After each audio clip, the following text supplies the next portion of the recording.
الحمد للہ نحمده ونصلی علی رسولہ الکریم۔ بعض لوگ کہہ رہے ہیں کہ آج میں نے بیمانٹی کی ہے، زیادہ پڑھا دیا ہے، جو روز جو معمول تھا اس سے زیادہ 1.5 پارہ پڑھا ہے، آج ہم نے آدھا پارہ زیادہ پڑھا ہے تو بیمانٹی، مگر اس میں آپ کا فائدہ یہ ہے کہ آگے ہلکا ہو جائے گا نا حساب، پڑھنا تو اتنا ہی ہے، ابھی کم پڑھیں گے تو آگے زیادہ پڑھنا پڑے گا، ابھی زیادہ پڑھیں گے تو آخر میں کم پڑھنا پڑے گا، اس لیے بیمانٹی نہیں ہے یہ اور اگر ہے بھی تو یہ بیمانٹی آپ کے فائدے کے لیے۔ آج ہم نے بہت ساری صورتیں پڑھی ہیں، 27واں پارہ مکمل کیا، 28ویں پارے کا نصف مکمل کیا، 26واں پارہ کل تھا، اس میں اللہ تعالیٰ نے صحابہ کرام کے اوصاف بیان کیے تھے۔ میں نے سورہ حجرات کے 11 احکام بتائے تھے نا، تھوڑا سا میں سورہ فتح کا شان نزول بیان کر دوں، پھر اس کے بعد وقت ملا تو پھر آج جو ہم نے پڑھا ہے اس پہ کچھ بات کریں گے۔ اللہ صحیح طرح سے بات کہنے کی، سمجھنے کی اور عمل کی توفیق عطا فرمائے۔ سورہ فتح لفظ ہے، اردو میں فتح کہتے ہیں، اردو میں جو فتح لفظ ہے نا یہ غلط، اصل لفظ ہے فتح، لیکن اردو میں چلتا ہے۔ اب اردو میں آپ اتنا مشکل سے لفظ نکالیں گے، یہ ہر زبان کے اپنے ایک حیثیت ہوتی ہے، وہ لفظ اس میں تو سوٹ کرتا ہے، دوسری زبان میں جا کے تبدیل ہو جاتا ہے وہ۔ رسول اللہ صلی اللہ علیہ وسلم کو خواب آیا کہ آپ صلی اللہ علیہ وسلم عمرہ فرما رہے ہیں صحابہ کرام کے ساتھ۔ انبیاء کا خواب جھوٹا نہیں ہوتا۔ آپ صلی اللہ علیہ وسلم نے پیشگوئی فرمائی اور صحابہ کرام کو لے کر چلے۔ 6 ہجری کا یہ واقعہ ہے۔ تقریباً 1400 صحابہ تھے آپ صلی اللہ علیہ وسلم کے ساتھ جو عمرے کی نیت سے گئے۔ آپ صلی اللہ علیہ وسلم کے علم میں تھا کہ حج اور عمرے پہ کوئی پابندی نہیں لگا سکتا۔ مشرکین مکہ بھی نہیں پابندی لگاتے تھے، ان کو پتا تھا یہ اللہ کا گھر ہے، یہ کسی کے ذاتی جائیداد اور پراپرٹی نہیں ہے، وہ بھی نہیں پابندی لگا سکتے تھے، حالانکہ ان کی دشمنیاں تھیں محمد صلی اللہ علیہ وسلم سے، لیکن ان کی شرطیں یہ تھی کہ اسلحہ نیام میں ہوگا، کھلے عام اسلحہ لانے کی اجازت نہیں ہے۔ یہاں ایک مسئلہ بھی سمجھ لیں کہ حرم کی جو زمین ہے نا، بیت اللہ اور اس کے ارد گرد جو حرم کی سرزمین ہے جہاں احرام کے بغیر آپ جا نہیں سکتے، بہت سے فقہا کے نزدیک اس زمین پر کسی کی ذاتی پراپرٹی یا ذاتی ملکیت قائم نہیں ہو سکتی۔ یہ جو آج کل سعودی شہزادوں کے بڑے بڑے بنگلے ہیں نا وہاں پہ، اور رہائشی ہوٹل جن سے کروڑوں اربوں روپے کما رہے ہیں، وہ بہت سے فقہا کے نزدیک یہ جائز نہیں ہے، جن میں امام ابو حنیفہ رحمہ اللہ بھی داخل ہے۔ فرماتے ہیں یہ اللہ کا گھر ہے اور یہ اللہ کی چوکھٹ ہے، اس سے بزنس نہیں ہو سکتا۔ یہاں گھر اگر کسی نے خریدا تو حاجیوں کے لیے وقف کر دے، بس، اور کوئی کام نہیں ہو سکتا، رہ لے یا وقف کر دے۔ لیکن بہرحال ہو رہا ہے آج کل۔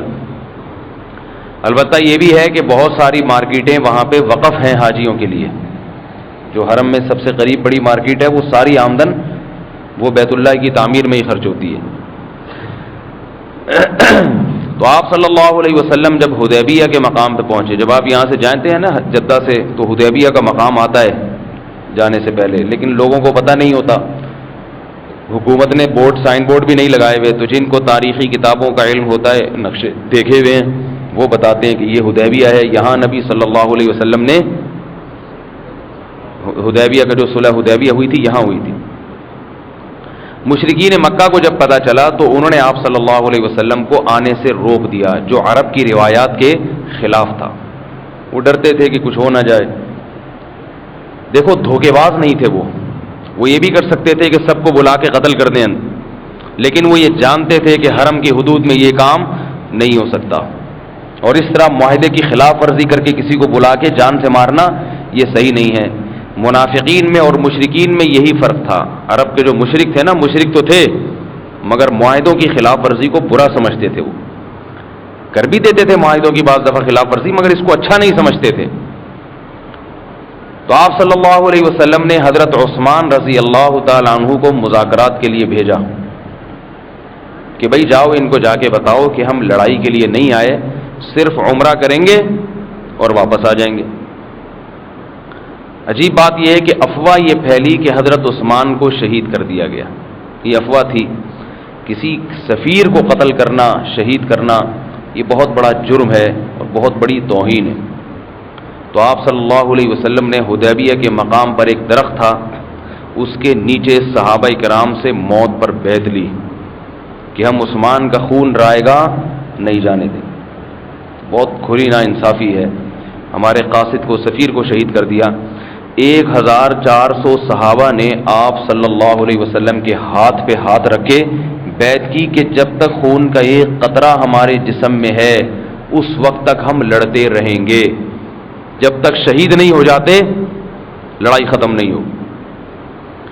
بنی اسرائیل کو بھی سامنے رکھیں، جو آپ نے واقعہ سنا تھا، اللہ نے فرعون کو غرق کر دیا، برباد کر دیا۔ دریا کے قریب پہنچے، پیچھے سے فرعون آیا، بنی اسرائیل کیا کہہ رہے ہیں، موسیٰ مروا دیا، صحیح ہے نا۔ اللہ نے پھر وہ معجزہ دکھایا کہ بھئی ان کو بچایا، فرعون کو برباد کر دیا، بہت سارے معجزے دکھائے۔ اب جب ان کو حکم دیا کہ تم جہاد کرو، تم اللہ کی راہ میں لڑو، تو یہ کیا کہتے ہیں، یا موسیٰ اذهب انت وربک، اے موسیٰ تو اور تیرا رب جا، انا ہاہنا قاعدون، تم دونوں جا کے لڑو، ہم یہاں بیٹھے۔ کم ہمتی۔ ادھر صحابہ کرام کی قربانیاں بنی اسرائیل سے زیادہ، فرعون کو تو اللہ نے غرق کیا، جبکہ مکہ میں رہنے والے ان صحابہ کو اللہ نے ہجرت پر کا حکم دے دیا کہ اپنا وطن چھوڑ کے چلے جاؤ۔ مشرکین کو اللہ نے ہلاک نہیں کیا اس طرح سے جیسے فرعون کو ہلاک کر دیا، تو صحابہ کا مجاہدہ اور قربانی زیادہ تھی بنی اسرائیل سے۔ انہوں نے اپنا ملک چھوڑا، سب کچھ چھوڑ دیا۔ اب بیت اللہ کی زیارت کے لیے جا رہے ہیں تو پابندی لگ رہی ہے اور قاصد کو شہید کیا جا رہا ہے۔ اللہ کے نبی نے جہاد کا حکم دیا، 1400 صحابہ آئے اور موت پر نبی کے ہاتھ پہ بیعت کر لی۔ تو یہ فضیلت ہے کس کو میرے بھائی؟ صحابہ۔ کیوں فضیلت ہے؟ اس لیے کہ آخری نبی ہیں، جیسا نبی ساتھی بھی ویسے ہی ملنے چاہیے، کیونکہ آگے مشن کو لے کے کس نے چلنا ہے بھائی؟ انہی لوگوں نے چلنا ہے آگے۔ بنی اسرائیل کے بعد نبی آنا تھا، نالائق تھے، کوئی مسئلہ نہیں ہے، نیا نبی آ جائے گا، لیکن محمد صلی اللہ علیہ وسلم کے لیے اللہ نے جن ساتھیوں کی سلیکشن کی ہے وہ ساتھی معمولی نہیں ہیں، کیونکہ اللہ کو پتہ ہے خاتم النبیین ہے، آگے سارا بیڑا انہی کے کندھوں پہ آئے گا، ساری ذمہ داری انہی پہ آئے گی، انہی میں علماء، انہی میں مبلغ، انہی میں مجاہدین، سب کچھ انہی میں پیدا ہونا ہے۔ اب تو 1400 صحابہ نے موت پر بیعت کی۔ ادھر یہ پتا چلا کہ حضرت عثمان کی شہادت کی خبر جھوٹی، لیکن صحابہ کرام جنگ کے لیے تیار ہو چکے تھے۔ مشرکین آئے، جب دیکھا کہ بھئی یہ تو موت پر بیعت کر رہے ہیں، لڑنے پھرنے کے لیے تیار ہیں، تو کچھ کمپرومائز کر کے بیچ کا راستہ نکال لیا جائے۔ یاد رکھو، جو قوم کمپرومائز کرنا نہیں جانتی نا، اپنی کہتے ہیں نا مرغی کی ایک ہی ٹانگ، ہر عقل مند قوم مذاکرات کو ترجیح دیتی ہے کہ بھئی کوئی ایسا اپنی، وہ بھی مشرکین بھی اپنی پوزیشن دیکھ رہے تھے کہ ہم طاقت میں تو ہیں لیکن جذبہ ان کا زیادہ، اور ادھر نبی بھی مذاکرات کے لیے آمادہ ہو گئے کہ جذبہ تو بہت ہے مگر طاقت کم ہے۔ اسباب کو بھی تو دیکھنا پڑتا ہے، یہ سارے اسباب سیرت سے سیکھنے کے ہیں، صرف جذبوں سے نہیں ہوتی لڑائی۔ بہت جذبہ ہے میرے اندر، میں اکیلا ہی امریکہ کو فتح کر دوں گا، نہیں ہوتا ٹھیک ہے، ایسے نہیں ہوتا۔ فوج ہوتی ہے اور فوج میں پھر اسی کے لیول کی ہو، کچھ تو مقابلہ ہو نا، کچھ تو برابری ہو، کچھ بھی نہیں ہے۔ تو اللہ کے نبی صلی اللہ علیہ وسلم بھی مذاکرات پہ آمادہ ہو گئے کہ بھئی کوئی بیچ کا راستہ نکال لیا جائے۔ کیوں؟ آپ کو پتا تھا یہ 1400 لڑنے بھیڑنے والے تو ہیں، مگر ہیں کتنے؟ صرف 1400 ہیں۔ ان کو لے جا کے میں جنگ میں ابھی ڈال دوں، یہ اگر شہید ہو گئے تو میرے پاس ان جیسے جانثار پھر دوبارہ پیدا نہیں ہوں گے، ان کی بھی زندگی کی حفاظت کرنی ہے۔ اور اس سے پہلے 2 لڑائیاں بڑی بڑی ہو چکی تھیں، وہ لڑائی غزوہ بدر اور غزوہ احد، یہ تو کھلے عام مارکے ہو چکے تھے. اور یہ مارکے کس کی طرف سے ہوئے؟ مشرکین کی طرف سے. بدر بھی اور احد بھی. بدر کی لڑائی بھی نبی صلی اللہ علیہ وسلم لڑائی اور جنگ کے ارادے سے نہیں نکلے تھے، بلکہ مشرکین کا ایک قافلہ جا رہا تھا، اس قافلے کو صحابہ کرام لوٹنے کے لیے نکلے تھے، کیونکہ ان سے معاہدہ نہیں تھا، حلال تھا ایک دوسرے کے لیے سب کچھ. تو انہوں نے مشرکین مکہ نے نکالا تھا وطن سے، تو اب کیا تھا بھائی، تجارتی قافلے پہ شب خون مارو اور کھانے پینے کا بندوبست کرو. لیکن اللہ نے کیا کیا، وہاں جنگ کروا دی. لیکن صحابہ جنگ کے ارادے سے نہیں نکلے تھے، شب خون گوریلا کاروائی کے ارادے سے نکلے تھے. تو یہ دونوں جنگوں میں پہل کس نے کی تھی؟ مشرکین نے. اس سے بھی سبق ملتا ہے کہ جب آپ کی پوزیشن کچھ بھی نہیں ہے، کمزور ہیں، تو پہل آپ نہ کیا کریں، دفاع تک اکتفا کیا کریں. سمجھ میں آ رہی ہے بات؟ صرف اتنا کر لیا کریں کہ دفاع، اور دفاع کرنا ضروری ہے. دفاع بھی اگر نہیں کرتے ہو تو پھر غیر آپ کو کاٹ پیٹ کے کھا کے ختم کر دے گا. دفاع کریں. احد میں بھی دفاع کیا، بدر کی لڑائی ایک اتفاقی تھی، غزوہ خندق میں بھی آپ صلی اللہ علیہ وسلم نے دفاع کیا ہے. تو اب آپ صلی اللہ علیہ وسلم یہ چاہتے تھے کہ مجھے تبلیغ کا موقع ملے. مدینہ میں آپ صلی اللہ علیہ وسلم کی ریاست تو قائم ہو گئی ہے، کچھ جنگوں سے فرصت ملے گی، لڑائیوں سے فرصت ملے گی، تو دین کی دعوت کا کام زیادہ ہوگا. اس کا فائدہ کیا ہوگا؟ افرادی قوت جمع ہو جائے گی، کسی سے لڑنے کے پھر ہم قابل ہو جائیں گے. سمجھ رہے ہو کہ نہیں سمجھ رہے؟ یہ سارے جنگی وسائل اور ذرائع نبی صلی اللہ علیہ وسلم نے اختیار کیے ہیں، سیاست بھی، بصیرت بھی، سب چیزیں. اس لیے آپ صلی اللہ علیہ وسلم بھی چاہتے تھے کہ جنگ کو ٹالا جائے. جذبہ تو اللہ نے دکھانا تھا کہ ہم جنگ کو اس لیے نہیں ٹال رہے کہ یہ بزدل ہیں، جذبہ تو ان کا یہ ہے کہ موت پر بیعت. لیکن سیاست کیا ہے محمد صلی اللہ علیہ وسلم کی؟ کہ جنگ کو ٹالا جائے. اب مشرکین نے کیا کیا ہے، کیونکہ یہ 1400 تھے، وہ زیادہ تھے، تو مشرکین اپنی حیثیت جانتے تھے کہ بھئی ہم ہیں طاقت میں. تو جو طاقتور ہوتا ہے نا، وہ اپنی زیادہ منواتا ہے، دوسرے کی کم مانتا ہے. آ رہی ہے بات سمجھ میں؟ طاقتور ہمیشہ کیا کرتا ہے؟ اپنی ساری منوا لے گا، دوسرے کی کم. پہلی تو انہوں نے اپنی یہ منوائی کہ اس سال آپ واپس جائیں گے، عمرہ نہیں کریں گے. حالانکہ یہ صحابہ احرام باندھ چکے تھے. احرام باندھ کے کھولنا ایسے جیسے نماز کی نیت باندھ کے توڑ دے آدمی، یہ جنایت ہے، جرم ہے. احرام کے بعد جب تک حج اور عمرے کے ارکان ادا کر نہ لیے جائیں، احرام کھولنے کی اجازت نہیں ہے. ایک تو یہ بڑا مسئلہ صحابہ پہ بڑا شاق گزرا، لیکن کہا کہ اگلے سال آپ آ جائیں، آپ کو امن اور امان کے ساتھ ہم حج کرنے دیں، عمرہ کرنے دیں گے. اس سال نہیں ہو سکتا. یہ شرط صحابہ پہ، یہ شرط بہت شاق، نبی نے تسلیم کر لی، مانتے ہیں. ٹھیک ہے. دوسری بڑی شرطیں تو بہت تھیں، میں موٹی موٹی بتا رہا ہوں کہ اگر ادھر سے کوئی کافر ہو کر مکہ چلا گیا، مرتد ہو گیا، اسے ہم واپس نہیں کریں گے، پناہ دیں گے. لیکن مکہ میں ابھی جتنے لوگ ہیں کافر، ان میں سے ہو یہ رہا تھا کہ بہت سارے مسلمان ہو کے مدینہ آ رہے تھے، تو مکہ والوں کو ڈرتے ہی تو پورا مکہ اسی طرح خالی ہو جائے گا.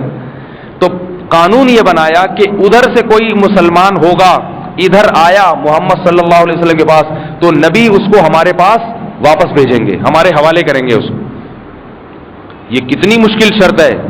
اسلام قبول کر کے آیا ہے ایک شخص، اور آپ اسے کافروں کے حوالے کر رہے ہیں. آپ صلی اللہ علیہ وسلم نے اس شرط کو بھی تسلیم، بولو بھائی، کر لیا. بڑی عجیب شرط تھی، مگر آپ صلی اللہ علیہ وسلم نے اس شرط کو تسلیم کر لیا. تیسری شرط، 10 سال تک کوئی جنگ نہیں ہوگی. یہ شرط مسلمانوں کے حق میں تھی کہ مشرکین مکہ بھی حملہ نہیں کریں گے اور مسلمان بھی. 10 سال تک جنگ بندی کا معاہدہ. تو یہ موٹی موٹی بنیادی 3 شرطیں، اور بھی شرطیں. اب ہوا کیا ہے کہ یہ دستاویز جب تیار ہوئی ہے، اس پہ دستخط ہونا ابھی باقی تھے، زبانی کلامی معاہدہ ہو گیا.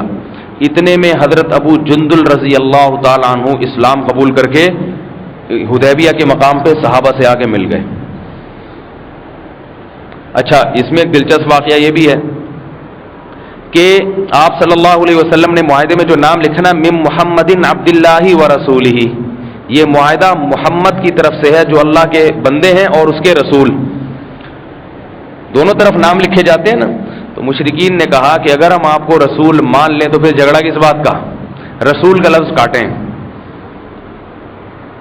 نہیں آ رہی میرا خیال ہے بات سمجھ. تو آپ صلی اللہ علیہ وسلم نے حضرت علی سے فرمایا رسول کا لفظ کاٹ دو، کیونکہ آپ امی تھے، آپ کو نہیں پتا تھا اس میں رسول کا لفظ کون سا ہے، محمد کا لفظ کون سا ہے، لکھنا پڑھنا نہیں جانتے تھے. حضرت علی رضی اللہ تعالیٰ عنہ فرمایا یا رسول اللہ میری ہمت نہیں ہے کہ میں آپ کے نام کے ساتھ رسول کا لفظ کاٹ دوں. بہرحال اللہ کے نبی نے وہ لفظ مٹایا ہے، ختم کیا ہے. اس سے بھی پتہ چلتا ہے کہ جب مذاکرات آپ کے مفاد میں جا رہے ہوں کبھی، تو یہ چھوٹی چھوٹی باتوں کو مسئلہ نہیں بنانا چاہیے. آپ نے تسلیم کیا ٹھیک ہے، من محمد عبداللہ، من محمد ابن عبداللہ، آپ کے والد کا نام بھی عبداللہ تھا.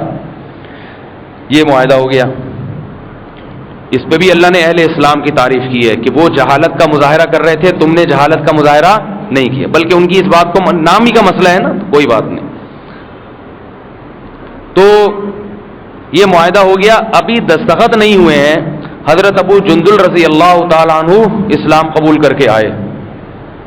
مشرکین نے کہا معاہدہ یہ ہوا تھا کہ جو اسلام قبول کر کے آئے گا اسے ہمارے حوالے واپس کیا جائے گا. واپس.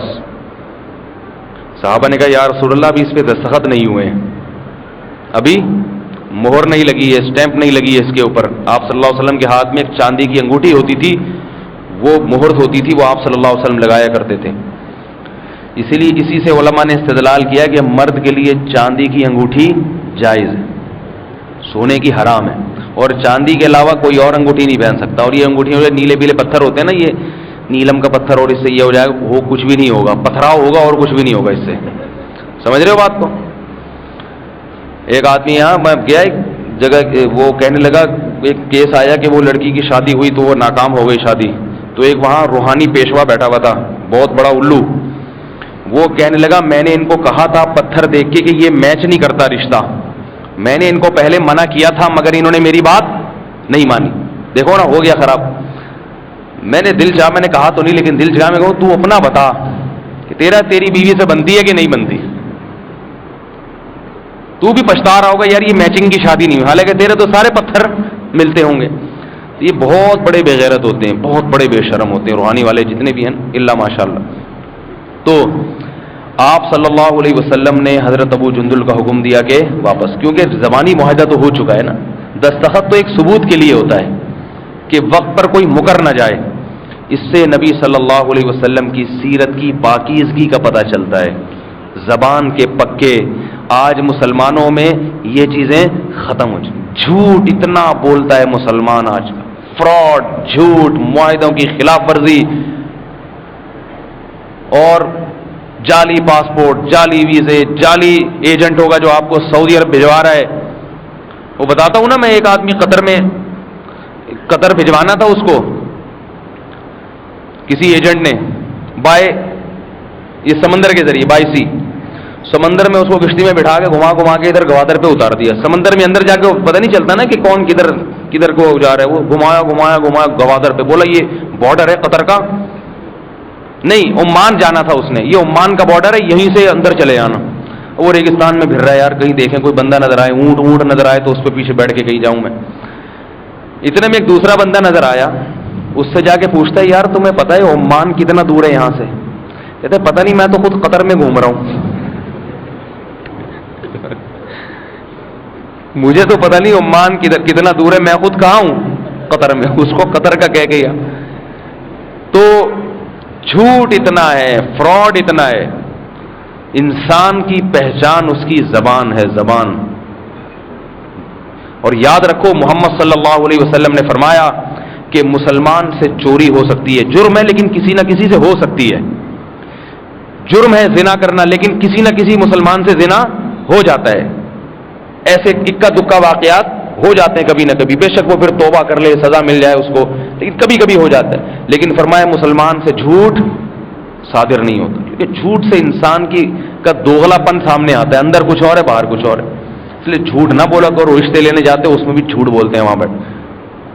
البتہ ایک جھوٹ اس زمانے میں اس کی گنجائش ہے، لڑکیوں کی عمریں چھپائی جاتی ہیں، کیونکہ اگر وہ پوری عمر بتا دینا تو پھر کسی بیچاری لڑکی کی شادی نہ ہو.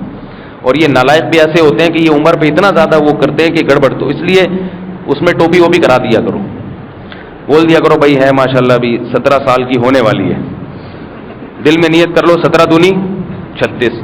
بولا بعد میں بولا بھائی تم کو خود 2 کا پہاڑا نہیں آتا، ہم کیا کریں؟ تم کو 2 کا ٹیبل یاد ہی نہیں ہے، 17 کا پہاڑا نہیں یاد ہے، ہم تو جب بھی بولتے ہیں 17 تو ہماری مراد 17 دونی ہوتا ہے۔ تو خیر بات یہ چل رہی تھی، آپ صلی اللہ علیہ وسلم نے ابھی سگنیچر نہیں کیے، لیکن معاہدہ ہو گیا۔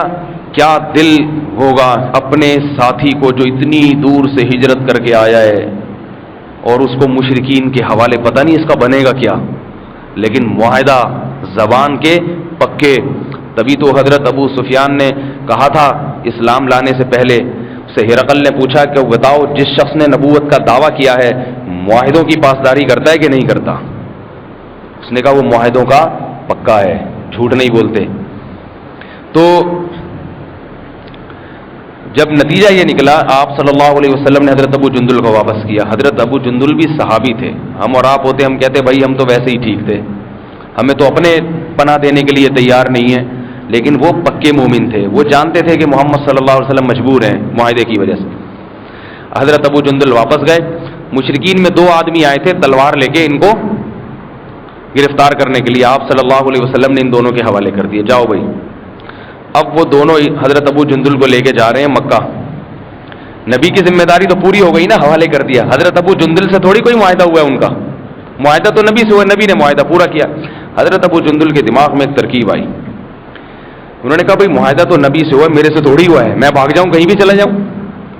تو کہنے لگے ان سے کہ یار یہ تمہاری تلوار بڑی خوبصورت ہے۔ ایک مشرک سے کہنے لگے تمہاری تلوار بڑی خوبصورت، تو جس آدمی کے منہ پہ تعریفیں کرو نا، جو 2 نمبر آدمی ہوتا ہے وہ کافی چوڑا ہو جاتا ہے خوشی سے، یار بڑی زبردست۔ انہوں نے کہا ہاں یہ میں نے فلاں جگہ سے خریدی تھی اور اتنے لوگوں کو مارا اس سے زبردست، کیا یار کیا ماشاءاللہ، مکھن مکھن لگا کے نا رام کیا۔ بولا یار ذرا دکھاؤ نا مجھے، اس نے دکھا دی، جیسی دکھائی بڑی گھمائی گردن اڑاتی ان کی پھرتی سے نا، ادھر تلوار ہاتھ میں آئی۔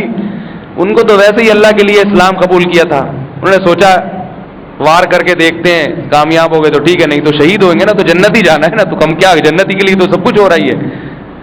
اٹھایا ایک تلوار گھمائی اس کو تو مار دیا، اور دوسرا جو ہے نا اس سے لڑائی کی، وہ یہ پتہ نہیں قتل ہو گیا یا بھاگ گیا وہ۔ پھر حضرت ابو جندل نکل گئے ساحل سمندر کی طرف۔ ان کی خبر لوگوں میں پھیل گئی مشرکین مکہ میں، اور مشرکین کو یہ بھی پتہ چل گیا بھائی نبی کے پاس جاؤ گے پناہ نہیں ملے گی، معاہدہ ہوا ہوا ہے، لیکن ابو جندل جو ہے نا ساحل سمندر پہ ہیں، وہاں چلے جاؤ۔ تو جو بھی مسلمان ہوتا ساحل سمندر پہ جاتا، پھر وہ وہاں پورا گوریلا قافلہ، گوریلا وار کے لیے قافلہ تیار ہو گیا۔ اس قافلے کا کام یہ تھا کہ جو بھی مکہ تجارت کے لیے قافلہ آ رہا ہوتا نا، یہ اس پہ وار کرتے، جیسے ایک کنٹینر آ رہے ہوتے ہیں نا اس کے، یہ کیا کون سے کنٹینر، نیٹو کے کنٹینر، تو اس ٹائپ کا دیکھا نا کہ کئی واقعات ہوئے ہیں، لوگوں نے حملہ کیا اور پھر جو ہے نا وہ ادھر ادھر بھاگ گئے، تو وہ انہوں نے اس کو نیٹو کے کنٹینر سمجھ لیا، انہوں نے کنٹینر آ رہے ہیں حساب کتاب، تو وہ لوٹ مار شروع ہو گئی۔ ادھر مشرکین پریشان، انہوں نے خود پھر یہ صلح حدیبیہ کا معاہدہ ختم کر دیا کہ بھئی ہمارا تو دال پانی بند ہو رہا ہے، ان کو یہاں بلاؤ اپنے پاس، یہ ادھر بیٹھے ہوئے ہیں، یہ تو ہمارا سارا تجارتی قافلوں کی ایسی کی تیسی ہو گئی ہے۔ معاہدہ پورا کرنے، شریعت پر عمل کرنے کا نتیجے کے لحاظ سے بہرحال فائدہ ہوتا ہے۔ ادھر نبی صلی اللہ علیہ وسلم نے جب یہ معاہدہ کیا تو صحابہ کرام پر یہ عمل بہت شاخ گزرا، کیونکہ وہ بنی اسرائیل نہیں تھے، بنی اسرائیل ہوتے تو خوش ہو جاتے، ہم تو ویسے ہی نہیں چاہ رہے تھے، لڑائی ہو جان چھوڑ گئی۔ صحابہ کرام تو شہادت کے لیے تیار، جذبہ، پھر اس میں ایک دبنے والی صورت بھی تھی کہ ان کی شرائط کو مانا جا رہا ہے، اپنی کم منوائی جا رہی ہیں، ان کی زیادہ مانی جا رہی ہیں۔ پھر ایک سب سے بڑا مسئلہ یہ کہ احرام کیسے کھولیں، مشرکین کے کہنے پر ہم احرام کھول لیں، سر منڈوا لیں اور دم دے دیں، یہ کیسے ہو سکتا ہے، جنایت کیسے کریں ہم؟ تو اب صحابہ کرام نہ احرام کھولنے کے لیے تیار ہیں، نبی نے حکم دیا بھائی احرام کھول لو، واپس دم دے دو، جانور ذبح کرو، جنایت ہے، دم دے دو، اگلے سال عمرہ کریں گے، اور جو ہے جہاد بھی نہیں، واپس۔ ادھر جو تھے نا حضرت عمر رضی اللہ تعالیٰ عنہ میں دینی غیرت اور حمیت، عرض کہ یا رسول اللہ کیا ہم مسلمان حق پر نہیں ہیں، تو ہم دب کیوں رہے ہیں؟ دیکھو سیرت کا یہ پہلو بھی سامنے آنا تھا، اس لیے اللہ نے یہ کام کروایا نبی صلی اللہ علیہ وسلم سے، یا رسول اللہ ہم حق پر ہیں، ہم ان سے دب کے سلوک کیوں کر رہے ہیں؟ اور بھی صحابہ کرام کے جذبات، حضرت ابو بکر رضی اللہ تعالیٰ عنہ اس موقع پر ایسے تھے کہ وہ بالکل محمد صلی اللہ علیہ وسلم کی رائے سے متفق. بھائی نبی کا فیصلہ ہے، بس وہ اللہ ہے، اللہ کے رسول ہیں، وہ ہم سے بہتر جانتے. کیونکہ ایک موت پر بیعت ہو گئی. اس میں دلچسپ واقعہ یہ بھی کہ 1400 صحابہ نے جب موت پر بیعت کی ہے تو آپ صلی اللہ علیہ وسلم کو یہ خیال گزرا کہ عثمان ہو سکتا ہے شہید نہ ہوئے ہوں، یہ جھوٹی خبر ہو. اگر عثمان زندہ ہوئے تو پھر عثمان اس مبارک بیعت سے رہ جائیں گے. اس لیے آپ صلی اللہ علیہ وسلم نے اپنا دایاں ہاتھ اوپر کیا، فرمایا یہ عثمان کا ہاتھ ہے، اور اپنا بایاں ہاتھ نیچے کیا، یہ میرا ہاتھ ہے. اور اس طرح سے اپنے آپ سے بیعت کی ہے خود ہی حضرت عثمان کی طرف سے. خدا کی قسم یہ حضرت عثمان کے لیے اتنی بڑی فضیلت ہے کہ اس سے بڑی فضیلت کوئی ہو نہیں سکتی. سید الانبیاء کو اتنا اعتماد ہے کہ ان کے موجود ہونے یا نہ ہونے سے کوئی فرق نہیں پڑتا. اتنا اعتماد، اور اپنے ہاتھ کو کس کا ہاتھ قرار دے رہے ہیں؟ حضرت عثمان کا ہاتھ قرار دے رہے ہیں. بہت بڑی فضیلت ہے یہ. تو نبی صلی اللہ علیہ وسلم نے حکم دیا احرام نہیں کھول رہے.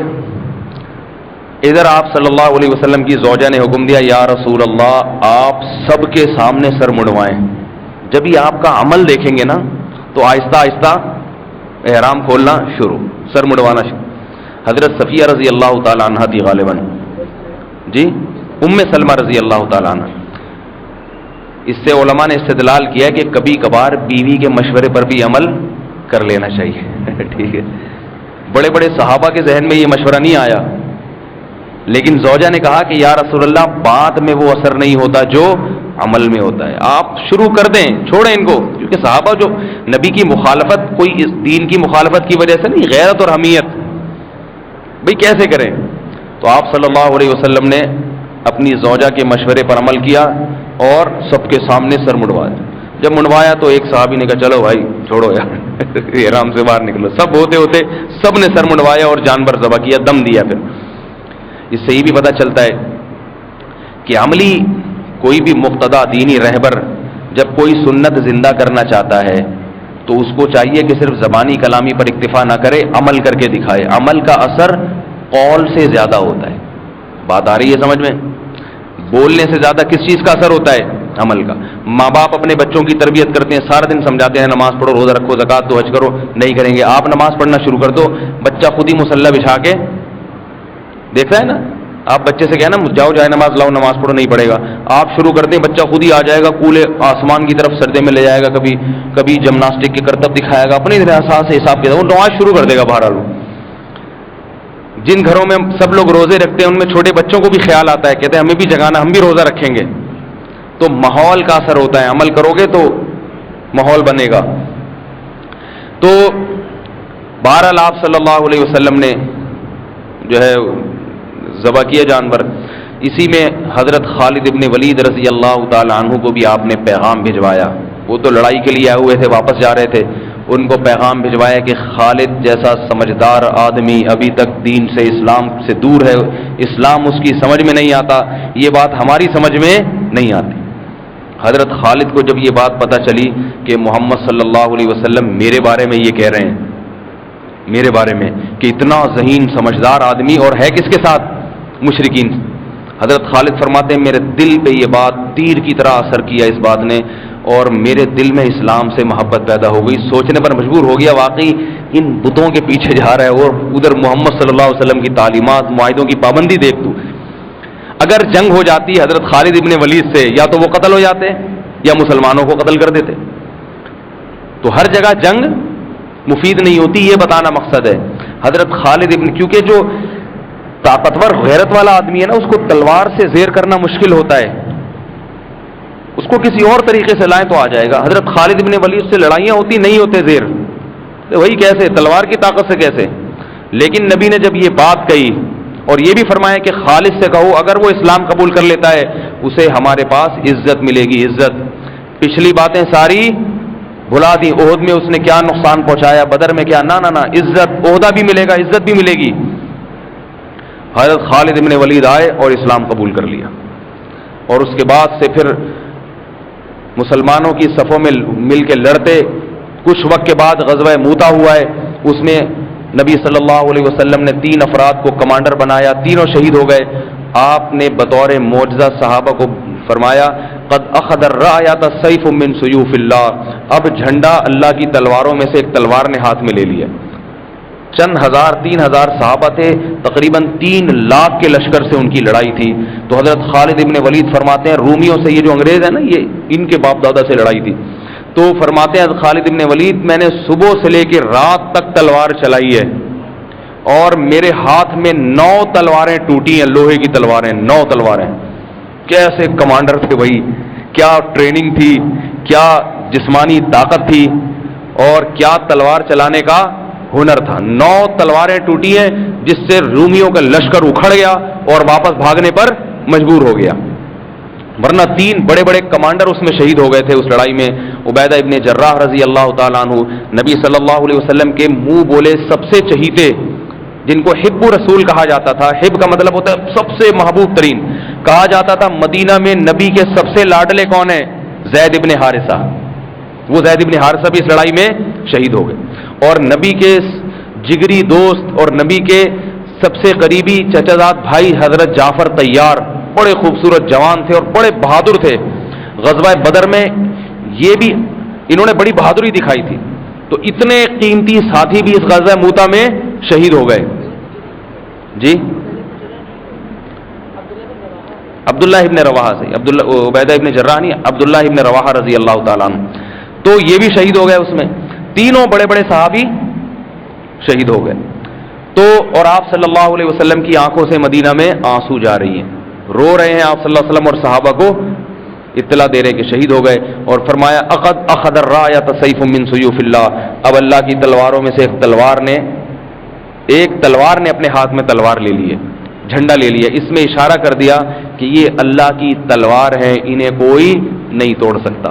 اسی لیے علماء نے لکھا ہے حضرت خالد ابن ولید کی جب موت واقع ہوئی ہے بستر پہ رو رہے تھے. لوگوں نے پوچھا کیوں روتے ہیں؟ فرمایا کہ میں نے گھمسان کی جنگوں میں گیا ہوں شہادت کے حصول کے لیے، جہاں مجھے توقع تھی نا یہاں شہادت ملے گی ادھر گیا ہوں، مگر آج بستر پہ میری موت واقع ہو رہی ہے، مجھے شہادت نہیں ملی.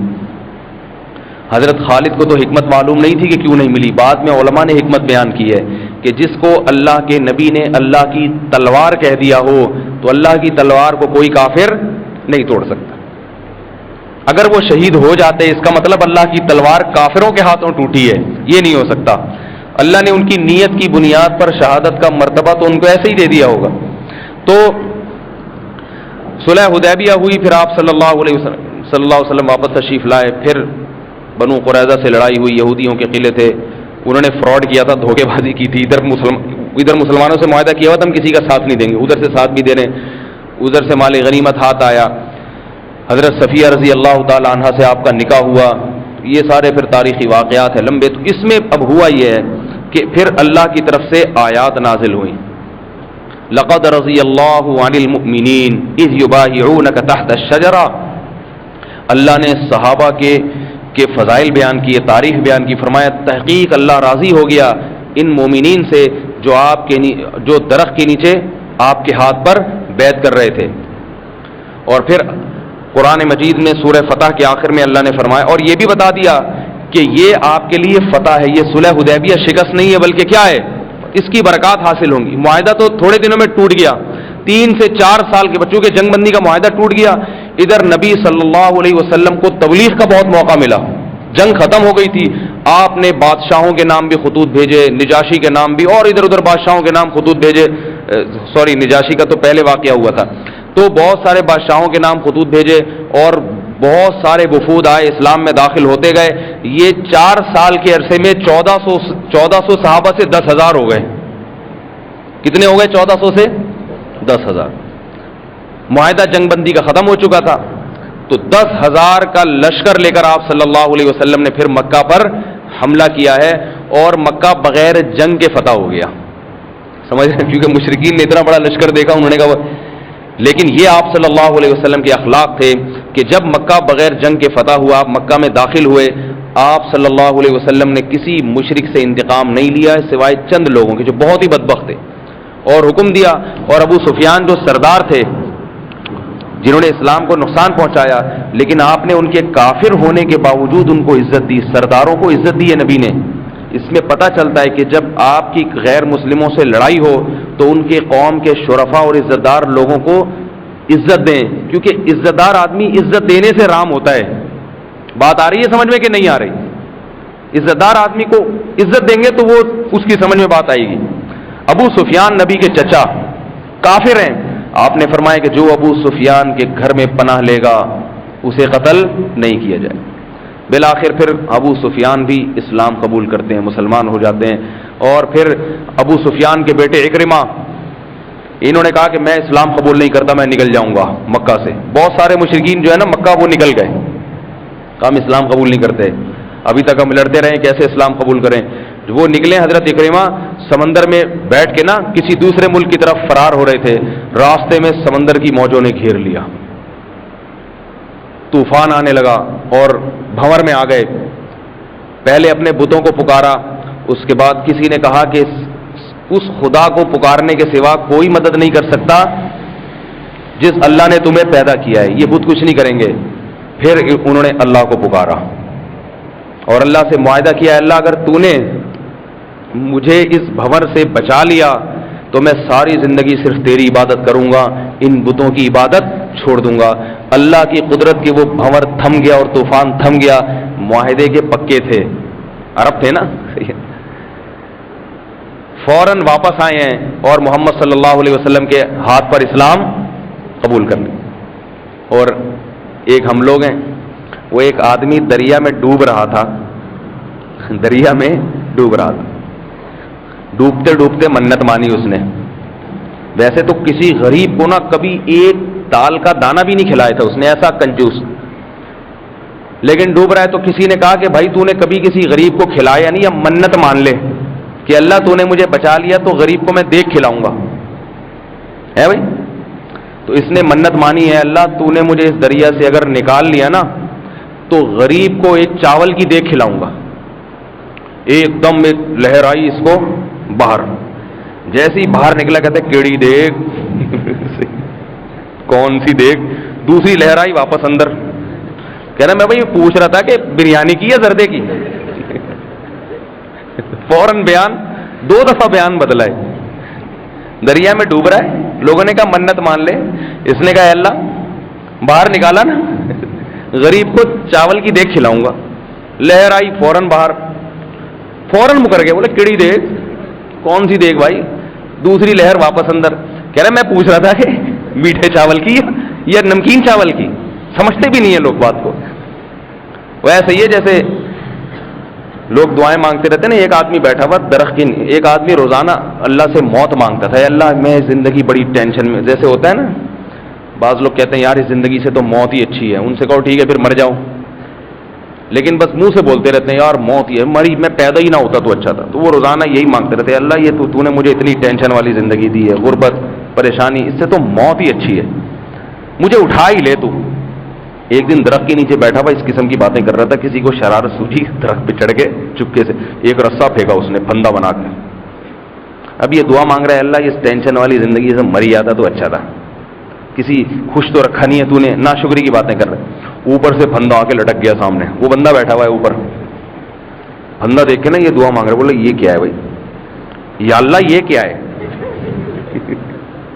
اوپر سے آواز آئی، وہ تو بندہ کہہ رہا ہے، اوپر سے آواز ہے اے میرے بندے، ایسے نا جیسے کوئی اللہ بات کر رہا ہے، اے میرے بندے میں نے تیری دعا قبول کر لی، بار بار کہتا ہے نا اس زندگی سے موت اچھی، اس پھندے میں سر ڈال میں تجھے اٹھا لوں گا، تو کہتا ہے یا اللہ ادھر تو مذاق بھی نہیں کر سکتا کوئی بندہ کیا کہہ رہا ہے، اے اللہ ادھر تو آدمی مذاق بھی نہیں کر سکتا، ہر آدمی تو سیریس ہی ہو گیا ہے۔ تو باتیں جو کیا ہوتی ہیں ہماری بدل جاتی ہیں۔ حضرت اکرمہ ابو جہل کے بیٹے تھے، ابو سفیان کے بیٹے نہیں، سوری ابو جہل کے بیٹے تھے، اکرمہ ابن ابی جہل، ابی جہل ابن ابی ہشام۔ تو حضرت اکرمہ رضی اللہ تعالی عنہ بھی آئے اور اسلام قبول کیا، بہت سارے صحابہ۔ ایک بس دلچسپ واقعہ سنا کے بات ختم کرتا ہوں۔ اچھا، اللہ نے پھر اس میں صحابہ کی تعریف بیان کی، محمد الرسول اللہ، محمد اللہ کے رسول ہیں، والذین معہ، اور جو محمد کے ساتھی ہیں، اشداء علی الکفار، غیر کافروں پر، جو اسلام دشمن کافر ہیں ان پہ بڑے سخت ہیں، رحماء بینہم، آپس میں بڑے رحم دل ہیں۔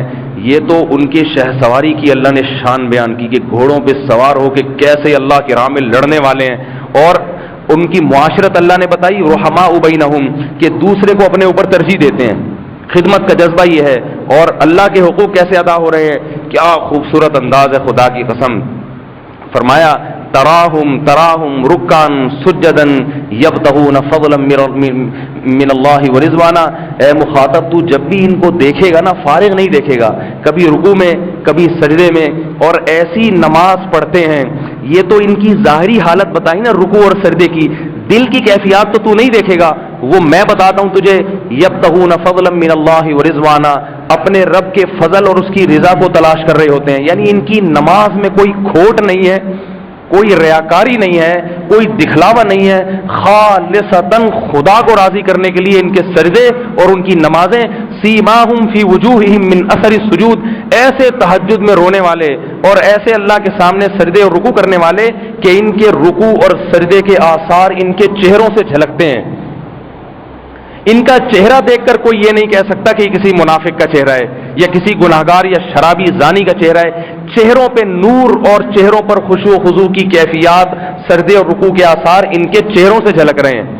کیا اللہ نے صحابہ کرام کی تعریف بیان کی، اور آخر میں فرمایا کہ ذالک مثلہم فی التوراۃ ومثلہم فی الانجیل، فرمایا تورات جو موسیٰ کلیم اللہ پہ نازل ہوئی تھی، اس تورات میں نے موسیٰ کو بتایا تھا کہ آخری پیغمبر محمد صلی اللہ علیہ وسلم جب دنیا میں آئیں گے تو اس نبی کی یہ صفات ہوں گی اور اس نبی کو ملنے والے ساتھیوں کی یہ صفات ہوں گی کہ ان کی مثال، ان نبی کے ساتھیوں کی یہ مثال ہوگی۔ میں نے ساتھیوں کی مثال بھی اور ان کی علامات بھی بتائی تھی کہ ان کے چہرے سے رکوع اور سجدے کے آثار جھلکتے ہوں گے، اور دن کے شہ سوار ہوں گے، وہ رات کے رہبان ہوں گے، یہ آثار تھے۔ فرمایا وَمَثَلُهُمْ فِي الْإِنْجِيلِ، اور عیسیٰ ابن مریم پر جو انجیل نازل ہوئی اس میں نے محمد کے ساتھیوں کی جو مثال بیان کی ہے، وہ ایسے كَزَرْعٍ أَخْرَجَ شَطْأَهُ فَآزَرَهُ فَاسْتَغْلَظَ فَاسْتَوَىٰ عَلَىٰ سُوقِهِ يُعْجِبُ الزُّرَّاعَ لِيَغِيظَ بِهِمُ الْكُفَّارَ۔ فرمایا اس میں محمد کے ساتھیوں کی ایسی مثال بیان کی ہے جیسے کسان زمین میں ہل چلا کے بیج ڈالتا ہے، نرم نرم باریک کونپلیں نکلتی ہیں، ان کوپلوں کو دیکھ کر کسی کو ڈر نہیں لگتا کہ یہ دوسرا کسان حسد نہیں کرتا کہ بھئی یہ معاشی ترقی کا ذریعہ ہے۔ ہوائیں ان کوپلوں کو، ان چھوٹے چھوٹے ننھے منھے پودوں کو اڑاتی ہیں، اور کسان چاروں طرف باڑ لگاتا ہے کوئی طوفان نہ آ جائے، تھوڑی سی تیز ہوا چلی تو یہ پودے اکھڑ جائیں گے۔ فرمائے لیکن وہ پودے اکھڑتے نہیں ہیں۔ فاستوى فاستغلظ فاستوى، آہستہ آہستہ وہ تناور درخت میں تبدیل ہونا شروع ہو جاتے ہیں۔ ایک وقت میں ان کی جڑیں اتنی مضبوط اور ان کے تنے اتنے مضبوط، يعجب الزراع، باقی کسان دیکھ کے جلنا اور حسد کرنا شروع کر دیتے ہیں۔ فرمایا اسی طرح محمد صلی اللہ علیہ وسلم کے ساتھی بلال، ابو بکر اور مصعب ابن عمیر، یہ سارے باریک باریک کوپلوں کی طرح زمین میں جو ہے نا پیدا ہوئے ہیں، یہ محمد کا ساتھ دینا شروع کیا۔ محمد صلی اللہ علیہ وسلم اپنے ایمان اور قرآن سے ان کی آبیاری میں لگے رہے ہیں کہ بھئی طوفانوں کے تھپیڑے اور کافروں کا ظلم ان کو برباد نہ کر دے۔ اتنے سے لوگوں کو لے کے بدر کے میدان میں لڑا دیا، اور اتنے سے لوگوں کو لے کے احد کے میدان میں، اتنے سے لوگوں کو لے کے غزوہ موتا کے میدان میں، اتنے سے تھوڑے سے لوگوں کو غزوہ احزاب کے میں کافروں کے شر سے بچایا۔ لیکن ایک وقت آئے گا، اللہ فرماتے ہیں کہ یہ ایسے مضبوط تناور درخت بن جائیں گے، ایسی طاقتور لشکر ان کے پاس تیار ہو جائے گا، تھوڑے سے عرصے میں روم اور فارس کی سلطنتیں ان سے گھبرانا شروع کر دیں گی۔ صرف 23 سال کے عرصے میں، زیادہ عرصہ نہیں لگے گا، 23 سال کے عرصے میں اللہ نے صحابہ کی یہ صفات کہاں بیان کی؟ انجیل میں بتایا کہ تھوڑے سے ہوں گے، تھوڑے سے عرصے میں اتنے مضبوط۔ ایک وہ وقت 23 سال پہلے کا وقت، بلال حبشی کے سینے پہ پتھر رکھے جا رہے ہیں اور بچانے والا کوئی نہیں ہے، نبی نہیں بچا سکتے، نبی خود کمزور۔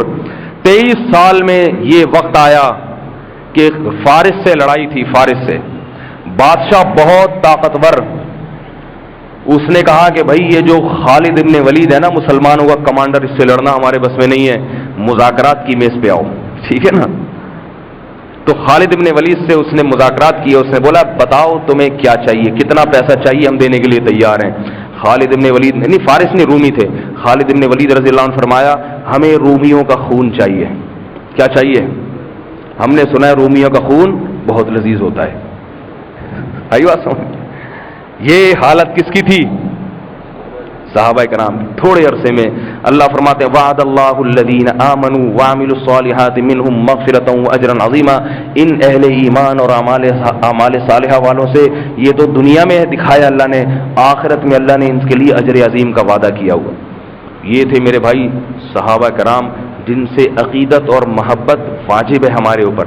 صحابہ کی شان میں گستاخیاں کرنا، ان کی سیرت میں کیڑے نکالنا، یہ بدترین لوگوں کا کام ہے، فرقہ پرست لوگوں کا کام ہے۔ اہل سنت والجماعت جو صحابہ، یہ جو ہم کہتے ہیں نا ہم اہل سنت والجماعت میں داخل ہیں، تو جماعت کا مطلب کیا ہوتا ہے؟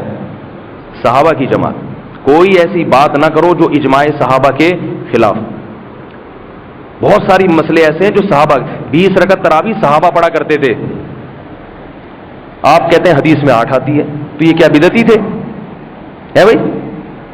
کوفہ میں بھی 20 رکعت ہو رہی ہے جہاں صحابہ گئے، مدینہ میں بھی 20 رکعت ہو رہی ہے، مکہ میں بھی ہو رہی ہے۔ امام شافعی فرماتے ہیں میں اپنے دور میں دیکھتا ہوں مکہ میں سب کتنی پڑھ رہے ہیں؟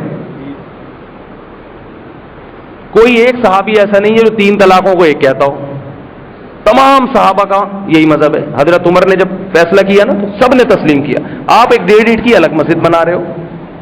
تو صحابہ کرام کا جو اجماع ہے، 2 اذانیں ہیں جمعے کی، یہ کس نے شروع کی؟ حضرت عثمان نے، اور تمام صحابہ نے اس کو تسلیم کیا، پوری دنیا میں رائج۔ آج ایسے لوگ ہیں جو کہتے ہیں نہیں 1 اذان ہوگی، کتنی ہوگی؟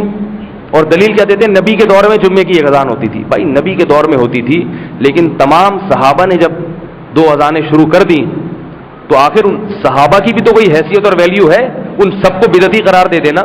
تبھی حدیث میں آتا ہے کہ نبی سے پوچھا گیا کہ جنتی فرقہ کون سا ہے، 73 فرقوں میں جنتی کون ہے؟ آپ نے اس جنتی فرقے کا نام نہیں بتایا کہ دیوبندی جنتی ہے، بریلوی جنتی ہے، جماعت المسلمین والے جنتی، توحیدی جنتی، سلفی جنتی، نہ نہ نہ۔ اگر نام کہتے نا تو ہر باطل آدمی نام رکھ لیتا وہ، بلکہ آپ نے علامت بتائی ما انا علیہ و اصحابی، جو میرے اور میرے صحابہ کے طریقے پر ہے۔ آئی بات سمجھ میں؟ تو نبی کے ساتھ کس کو ایڈ کرنا پڑے گا؟ صحابہ کو۔ ان کو درمیان سے نکالو گے حساب کتاب خراب ہو جائے گا۔ پھر بھی یہ تراویح کا مسئلہ اختلافی ہے، اس میں کسی 8 والے کو جہنمی نہ قرار دے دیں، اجتہادی اختلاف ہے۔ یہ مطلب نہیں ہے کہ آپ 8 والے کو بولیں تو صحابہ کے طریقے پر نہیں، دائرہ اسلام سے خارج۔ تو صحابہ کا یہ طریقہ نہیں تھا کہ فروعی مسائل میں ایک دوسرے کو دائرہ اسلام سے نکالتے تھے، بلکہ تحمل کرتے تھے، چل بھائی پڑھ رہا ہے کوئی بات نہیں، چلتا ہے۔ لیکن راجح قول دلیل کے لحاظ سے جو بات ہے وہ میں آپ کو بتا رہا ہوں، دلیل کے لحاظ سے 8 رکعت نہیں ہے، دلیل کے لحاظ سے کیا ہے؟ 20 رکعتیں ہیں۔ تو باقی کوئی دوسری رائے رکھتا ہے تو ہم علماء کی شان میں گستاخی نہیں کرتے، یہ غلط، اس کو ہم جائز نہیں سمجھتے۔ تو صحابہ سے محبت ہمارے ایمان کا جز ہے۔ اللہ تعالی ہم سب کو صحابہ کرام سے محبت عقیدت نصیب فرمائے اور صحابہ والی صفات اختیار کرنے کی توفیق بھی نصیب فرمائے۔ سمجھ رہے ہو؟ اللہ کے لیے قربانی کا جذبہ، عبادات۔ ہماری نماز ایسی ہوتی ہے، نماز کوئی گٹکا پینے والا، گٹکا کھانے والا اور نماز پڑھنے والے کے چہرے ایک ہی جیسے ہوتے ہیں، صحیح ہے نا؟ کوئی چہرے پہ نور ہی نہیں آتا اس بیچارے۔ ہاں بعض لوگ یہ کرتے ہیں کہ یہاں پتہ نہیں پتھر مار کے سردے کا نشان بناتے ہیں۔ دیکھو میں بھی الحمدللہ بچپن سے، میرے ذمہ اللہ کا شکر ہے قضائے عمری نہیں ہے، بچپن سے پڑھتا آ رہا ہوں الحمدللہ نماز، کوئی میرے ذمہ فرض نماز کوئی قضا نہیں ہے۔ میرے نشان نظر آ رہے ہیں؟ نہیں آ رہا، حالانکہ ٹوٹی پھوٹی ہم بھی پڑھ لیتے ہیں، لیکن بعض لوگوں کو میں دیکھتا ہوں 4 دن ہوتے نہیں ہیں، اتنا موٹا گومڑا ہوتا ہے ان کے، آرڈر پہ بنوایا ہے کہ کہاں سے آیا بھائی یہ ایسا چہرے پہ، لیکن نور پھر بھی نہیں۔ جی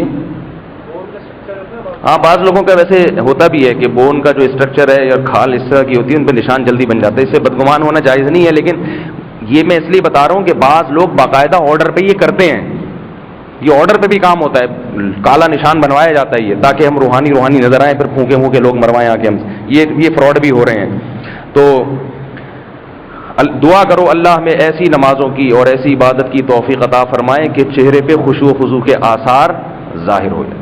سبحانک اللہم و بحمدک، نشہد ان لا الہ الا انت، نستغفرک و نتوب الیک۔